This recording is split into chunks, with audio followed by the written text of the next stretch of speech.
बेटे, सच हमेशा कड़वा होता है मगर अंजाम में मीठा साबित होता है। जो जुबान में काबू में रखे वो बड़ी से बड़ी मुसीबतों से बच जाता है।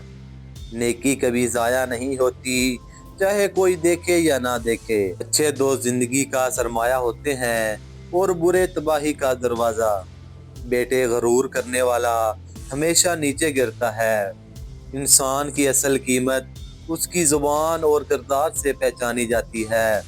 दिल को साफ रखो क्योंकि नीयत में बरकत है। खामोशी अक्सर वो जवाब है जो शोर से बेहतर होता है। जो इल्म हासिल करता है मगर अमल नहीं करता, वो खनखनाती हुई घंटी की तरह है। तुम्हारा सबसे बड़ा दुश्मन तुम्हारा नफ्स है, उसे काबू में रखो।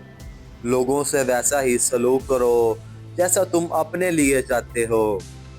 सब्र वो दरख्त है जिसकी जड़ कड़वी मगर फल मीठा होता है। शुक्र इंसान को सुकून देता है और नाशुक्री बेचैनी। बेटे, इल्म हासिल करो क्योंकि इल्म तुम्हारा सबसे अच्छा साथी है। इंसान का असल हुस्न उसका इखलाक है, ना कि चेहरा। अगर आपको ये अक़वाल पसंद आए तो लाइक करके चैनल को सब्सक्राइब कर दें।